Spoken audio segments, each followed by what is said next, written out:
To a City News exclusive story now. We're learning the Ford government has handed out another sole source deal with an eye-popping price tag.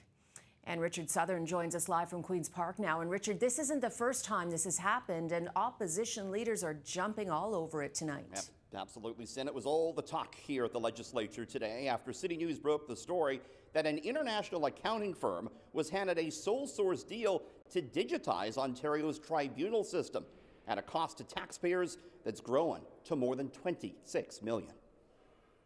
No competition, no transparency, again. I will not take any lessons from the NDP in terms of how business is run, Mr. Speaker. This is not a company with two men in the basement of a cottage. This is a company that's been in Canada over 100 years. The Attorney General's referring to PwC, which was handed a contract more than 3 years ago to digitize operations at the Landlord and Tenant Board. That's the body that stick handles disputes between landlords and tenants and deals with evictions.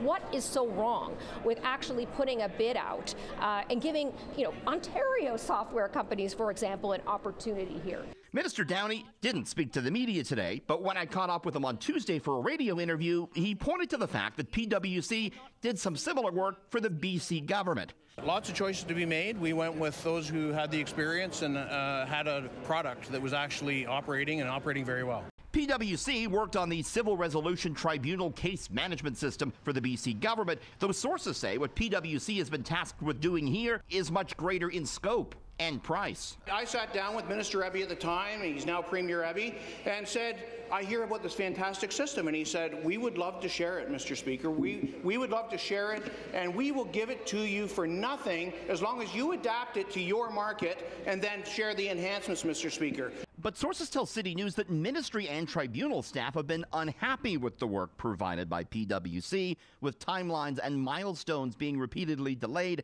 and costs growing. This is also the latest example of the government sole sourcing a deal. It gave Staples a non-tendered contract to host some Service Ontario outlets. Whether it's Thermi or Staples or PwC right now, or people, insiders getting appointments, or carving up the Greenbelt, $8.3 billion backroom deal, or MZOs, or it's just like, it keeps coming. Yet the PCs are up in the polls, John. Well, whether they're up in the polls or not, what they're doing is wrong. The new digital system put in place at the Landlord-Tenant Board is by all accounts doing little to address the backlog. The latest data shows the average wait time for an order on eviction is now 342 days compared to 32 days in 2018. Do you think this $26 million they gave PwC could have been better spent on this file elsewhere? Absolutely. It could be better spent on having more adjudicators to speed up the process. Now, sources say the initial cost of this deal was for less than $1 million. The minister disputed that fact in the legislature, but his office hasn't gotten back to requests for what the exact cost may have been.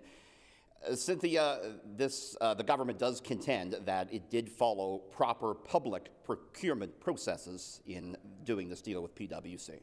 Now, Richard, there's some irony here because before Doug Ford became the PC leader and before he became the premier, he railed against sole source contracts. Absolutely. I mean, I remember an interview you did with then Councillor Ford at City Hall back in 2016, Cynthia.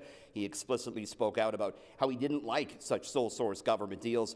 Now, though, the government's procurement practices here at Queen's Park are certainly in the spotlight, and there are questions, Cynthia, about if taxpayers are getting the best bang for their buck.